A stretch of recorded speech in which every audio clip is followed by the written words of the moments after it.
श्री स्वामी समर्थ.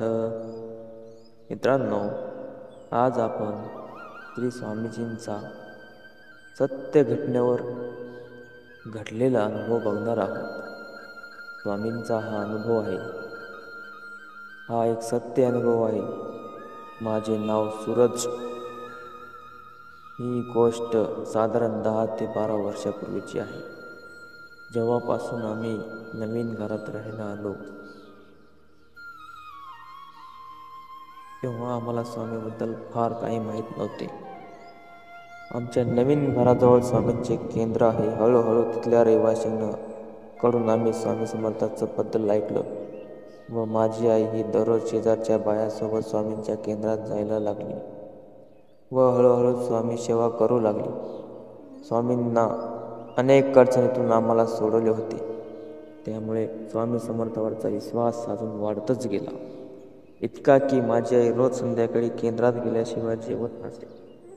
माझी आई स्वामींची खूप सेवा करायची आणि घरातले तिला म्हणायचे की काय एवढं देवदेव करते, पण आई त्यांच्या बोलण्याकडे लक्ष देत नसे. आईचे मामा आईला नेहमी चिडवत असे की काय आहे ग त्या स्वामीमध्ये, नेहमी स्वामी स्वामी करत असते. आईचे मामांना स्वामीबद्दल जास्त काही माहीत नव्हते, त्यामुळे ते स्वामींना लंगोटवाले बाबा म्हणायचे. परंतु आई त्यांच्या बोलण्याकडे लक्ष देत नसे. एके दिवशी आईचे मामा सायकलवरून पडले व त्यांच्या डोक्यावर मार लागला आणि नाकातून रक्त येऊ लागले आणि ते डायरेक्ट कोमात गेले. घरावर दुःखाचा डोंगर कोसळला. अनेक उपाय केले, परंतु त्यांची प्रकृतीमध्ये काही सुधारणा होत नव्हती. डॉक्टर म्हणायचे आता सर्व देवाच्या हातात आहे. आईची मामी आईजवळ रडायची आणि सांगायची की सांग ना तुझ्या बाबांना, तुमच्या मामाला लवकर बरे करा म्हणून. आईचाही तिच्या मामावर खूप जीव होता. आई संध्याकाळी केंद्रात गेली व तिथल्या सेविकाकडून सेवा घेतली व माझी आई रोज नियमित करू लागली. आई जेव्हा हॉस्पिटलमध्ये तिच्या मामाला पाहायला जायची, तेव्हा स्वामींची रक्षा आणि तीर्थ सोबत घेऊन जायची. डॉक्टर भेटू देत नसे आणि असं काही लावू देत नसे, पण गुपचूप आई ती सर्व करत होती. ते कोमात असल्यामुळे तीर्थ फक्त ओठांना लावायचे आणि 15 दिवसात त्यांच्या प्रकृतीत सुधारणा होऊ लागली.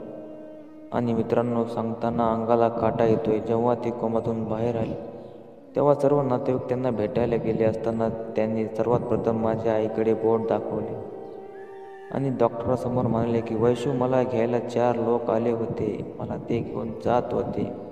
सोबत मी पण रडत होतो, पडत होतो की मला नाही यायचं, पण ते माझे काही ऐकत नव्हते. तेव्हा तिकडून तुझे लंगोटले बाबा स्वामी महाराज आले. त्यांच्या हातात काठी होती. ती ठोकली आणि जोरात म्हणाले, ठेवा रे ह्याला खाली, ह्याची अजून वेळ नाही झाली. आणि काठी ठोकली आणि ते 4 माणसं पळून गेली. त्यांनीच मला पंपातून बाहेर आणलं. हे शब्द ऐकून सर्वांना रडू आले. डॉक्टर सुद्धा शॉक होऊन पाहतच होते. ह्या वेळेस आईलाच नाही तर संपूर्ण परिवाराला स्वामींनी त्यांचे अस्तित्व दाखवून दिले. यानंतर त्यांची मुले सुद्धा स्वामींची मनोभावे पूजा करू लागली व आमच्या केंद्रात स्वतः त्यांचा मुलगा हा अनुभव सांगण्यास आला होता. श्री स्वामी समर्थ. व्हिडिओ आवडल्यास नक्की शेअर करा, कमेंट करा, सबस्क्राईब करा. धन्यवाद मित्रांनो.